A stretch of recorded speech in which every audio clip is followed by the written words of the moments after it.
اللہ تعالیٰ کے فضل و کرم سے ہمارا یہ عقیدہ ہے کہ صحابہ کرام رضی اللہ تعالیٰ مجمعین میں جو سب سے افضل ہے، فضیلت والے ہیں، وہ حضرت سیدنا ابوبکر صدیق رضی اللہ تعالیٰ عنہ۔ صحابیت میں سارے صحابہ کرام برابر ہیں، لیکن سب سے فضیلت میں جن کا پہلا نمبر ہے وہ کون ہے؟ حضرت سیدنا ابوبکر صدیق رضی اللہ تعالیٰ عنہ۔ اور یہ نظریہ ہمارا اپنا گھڑا ہوا نہیں ہے، بلکہ کیا ہے، یہ نظریہ ہمیں آقا دو جہاں صلی اللہ علیہ وسلم نے دیا ہے، جو احادیث مبارکہ میں مذکور ہے۔ پچھلے جمعہ مبارک میں بھی آپ نے سماعت فرمائی، آج بھی انشاءاللہ جل کچھ نہ کچھ ہم سماعت کرنے کی کوشش کریں گے۔ تو حضرت سہل بن سعد سعدی رضی اللہ تعالی عنہ سے مروی ہے، صلی اللہ علیہ وسلم نے عمر بن عوف کے مابین صلح کرانے کے لیے ایک جگہ پر تشریف لے گئے۔ جیسے ہی نبی کریم صلی اللہ علیہ وسلم کو پتہ چلا کہ ایک علاقہ ہے، وہاں پر کیا لوگ آپس میں لڑ رہے ہیں، یہاں تک کہ ایک دوسرے کے اوپر پتھراؤ کیا، یعنی اتنا شدت سے لڑ گئے تھے۔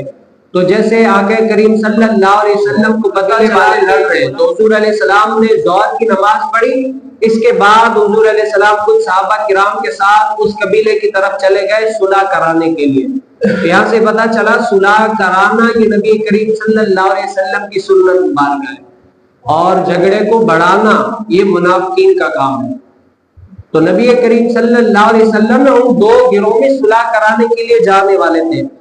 تو حضرت سیدنا بلال رضی اللہ تعالیٰ عنہ سے حکم دیا کہ اے بلال، اگر میں عصر میں دیر کروں نا تو حضرت سیدنا ابوبکر صدیق رضی اللہ تعالیٰ عنہ کو حکم دینا کہ وہ نماز پڑھیں۔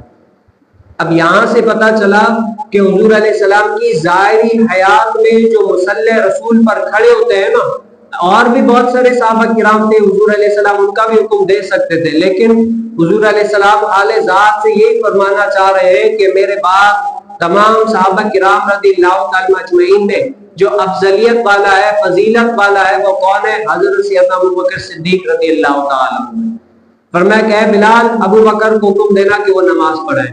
تو حضور علیہ السلام نے جیسے ہی عصر نماز میں دیر کی نا، تو حضرت سیدنا بلال رضی اللہ تعالیٰ عنہ نے ابوبکر صدیق رضی اللہ تعالیٰ سے عرض کی کہ اے ابوبکر، اگر آپ نماز پڑھائیں تو میں اقامت کہہ دوں؟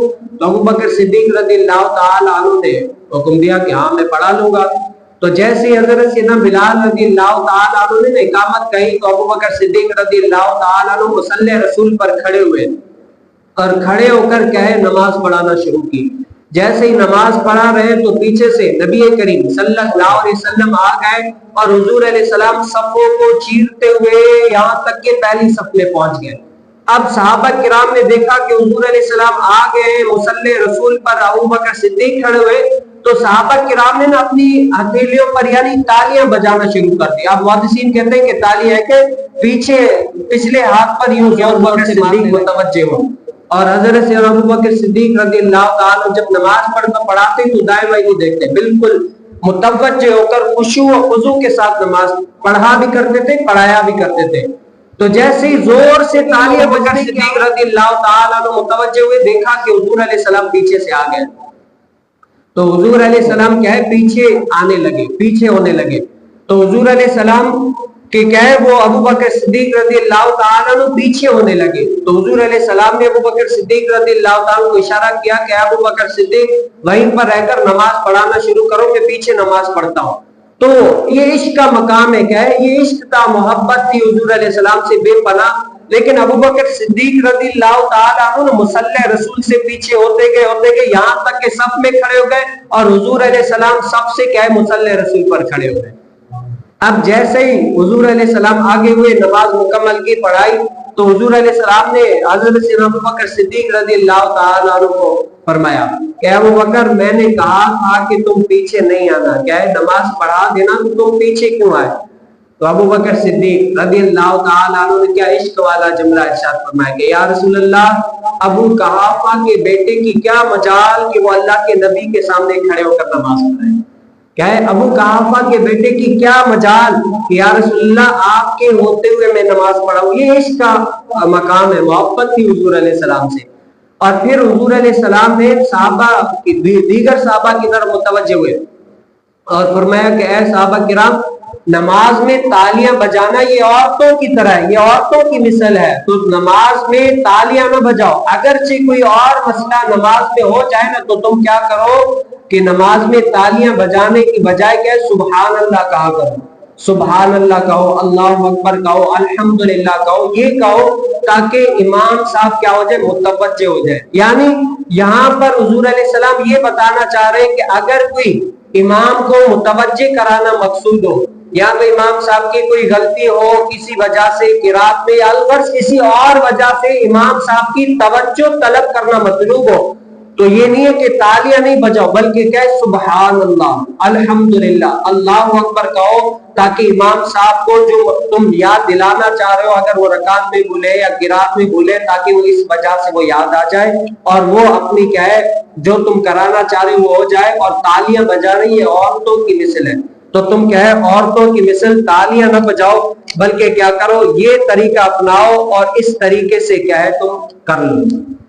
تو نبی کریم صلی اللہ علیہ وسلم نے اس طریقے سے صحابہ کرام رضی اللہ تعالی اجمعین کو سمجھایا، اور اس حدیث مبارکہ سے محدثین اور علماء کرام اور ہم اہل سنت کا جو عقیدہ ہے وہ اللہ تعالی کے فضل و کرم سے نبی کریم صلی اللہ علیہ وسلم کی حدیث سے ثابت ہے کہ تمام صحابہ کرام میں جو افضلیت ہے، فضیلت ہے، وہ رضی اللہ تعالی سے۔ میں نے ایک جمعے کے بیان میں پچھلے میں یعنی نادانی سے یہ کہہ دیا تھا کہ تمام صحابہ کرام رضی اللہ تعالی اجمعین میں جو فتح مکہ والے ہیں، لیکن فتح مکہ والے نہیں ہیں، میں اس بات سے رجوع کرتا ہوں، وہ کون ہے؟ تمام صحابہ کرام رضی اللہ تعالی اجمعین میں جو سب سے فضیلت والے ہیں نا وہ کون سے؟ 313 صحابہ کرام اصحاب بدر والے۔ تمام صحابہ کرام جمیع صحابہ کرام میں جو فضیلت والے ہیں وہ 313 جو اصحاب بدر والے ہیں وہ فضیلت والے، اور 313 میں سے بھی جو فضیلت والے ہیں وہ عشرہ مبشرہ جو نبی کریم صلی اللہ علیہ وسلم نے جن کو ظاہری حیات میں فرمایا تھا کہ یہ جنتی صحابہ کرام ہیں، وہ کتنے 10 صحابہ کرام ہیں، اور ان کو کیا کہا جاتا ہے؟ عشرہ مبشرہ۔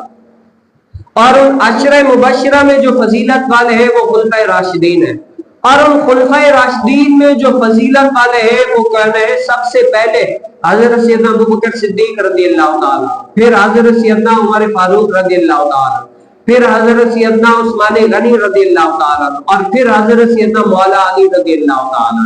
یہ ترتیب ہے نبی کریم صلی اللہ علیہ وسلم کے صحابہ کی فضیلت میں۔